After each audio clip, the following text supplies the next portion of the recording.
Sounds familiar. Welcome to the latest video in my YouTube playlist regarding the global consequences of IT. And what could be more consequential than history repeating itself? Consider the following paragraph. Thus began the fierce endeavour of the state to squeeze the population to the last drop. Since economic resources fell short of what was needed, the full rigour of the law was let loose on the population. Soldiers acted as bailiffs or wandered as secret police through the land. Those who suffered most were, of course, the propertied class. It was relatively easy to lay hands on their property. Sounds familiar? No, this isn't Britain, today's Britain, with its middle classes ravaged by stealth taxes, speed cameras, national insurance, income tax, stamp duty, death duties, VAT, duties on petrol, alcohol and tobacco, community charges, road tax, congestion charges, etc., etc. The text wasn't written in post-2008 Credit Crunch USA, with the federal government clawing back money from taxpayers to cover what it had squandered on various ill-advised misadventures, including wars and the support of crumbling banks and other failing financial institutions. This isn't the individual US states that have introduced a millionaire's tax, so that now the Wall Street Journal has labelled New York the tax capital of the world, where, with city taxes added in, high net worth individuals pay 70% income tax, and where recently the wealthy are all jumping ship to escape the latest excesses of Mayor Bill de Blasio.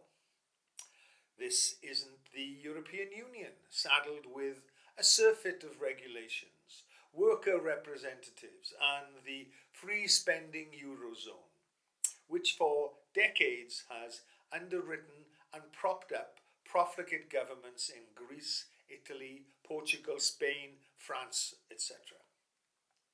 And where the chickens are finally coming home to roost.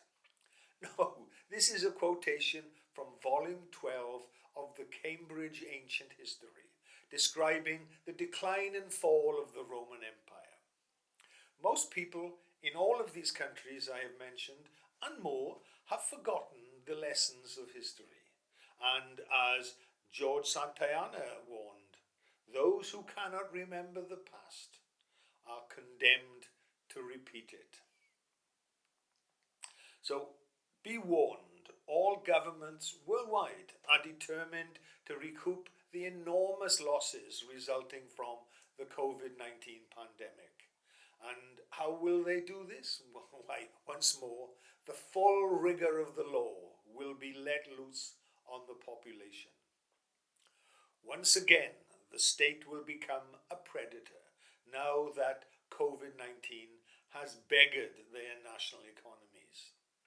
If the propertied class buried their money or sacrificed up to 2/3 of their estates to escape, or went so far as to give up their whole property in order to get free of the domain's rent, and while the non-propertied class just ran away, the state replied by increasing the pressure.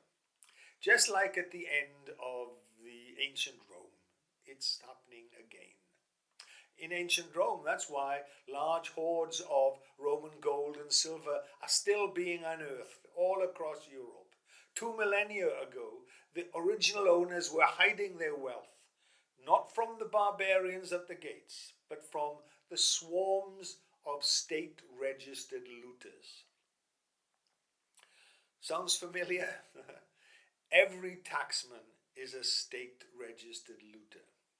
Of course, the rich have always tried to hide their wealth from prying eyes.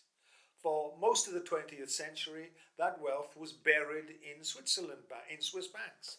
But after Falciani and Kieber, see my previous video, that is no longer possible. And of course, that tax grab was a problem for the rich even before the pandemic. We are about to see a tax on capital assets like property and bank accounts.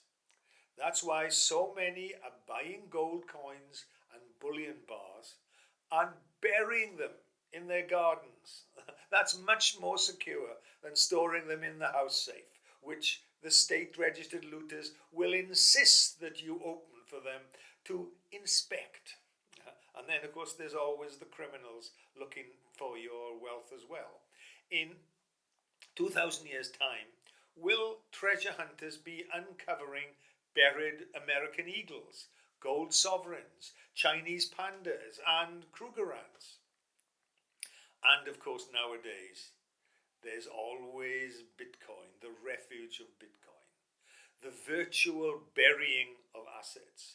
Hovering between $5,000 and $12,000 marks for the past year, no doubt Bitcoin and other cryptocurrencies will rise even higher as many among the wealthy are actively seeking a spy-proof refuge, and they'll find it there for their assets.